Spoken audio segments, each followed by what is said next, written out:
You must remember what you are and what you have chosen to become, and the significance of what you are doing. There are wars and defeats and victories of the human race that are not military and that are not recorded in the annals of history. Remember that while you're trying to decide what to do. I don't like fiction. That's what I used to tell myself. I had read some fiction in the past, did not enjoy most of it, so I immediately labeled myself as someone who did not enjoy reading fiction. I felt that what I read didn't bring me much value other than slight entertainment at times, so I didn't read another one for years.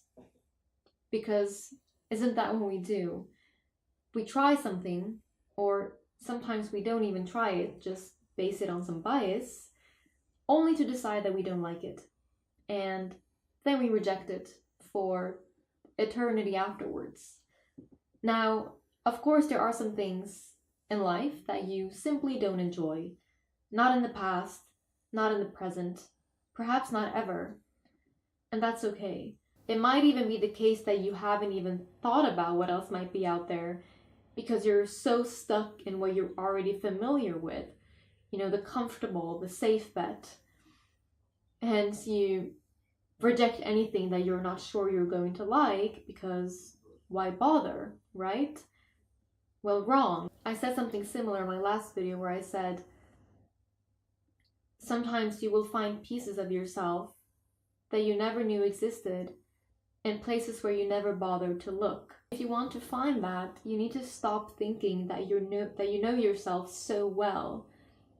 Because letting those pieces of yourself be left untouched is a great loss. It truly is, because you never know what might come out of it. Okay, now, Stoner, written by John Williams. So who was John Williams? He graduated from the University of Denver and earned a PhD in English literature at the University of Missouri in 1954.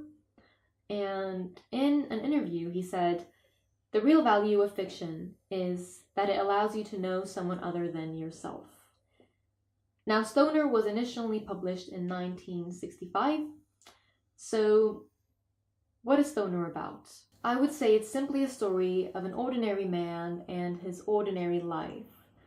A man who devotes his whole life to his career as a professor of English at the University of Missouri. And it's simple, but it's complicated. And I believe that's what makes it so beautiful and so moving and so painful. You know, because it's a reflection of the lost hopes and dreams of reality and regrets. And it's a story about love, you know, the love for one's family and friends and passion and books. And I don't believe I've ever read anything that has moved me the way Stoner did.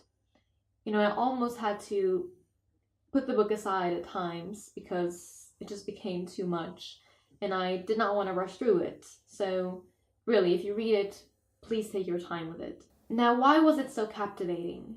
I believe it's a combination of a few things, and I want to share that with you. So the first one is that I found myself relating to the main character, so Stoner. He's an introvert, no doubt, and so am I, and somewhat distant and awkward at times. I found that the places where his mind wandered were places that I had visited many times before, and that's something I really can't say often. Now, the second thing is that the writing is absolutely beautiful and unlike anything I've ever read in the past. Now, the third point, which I believe is really important, is that it shows how even the most ordinary people have a story to tell. And I talked about this a bit in my last video where I said that your life is significant and that your story is important because no one has experienced the things that you have experienced. Like, seriously, take a moment to really think about that. So for Stoner, he goes to university, gets married miserably, has a daughter, has an affair.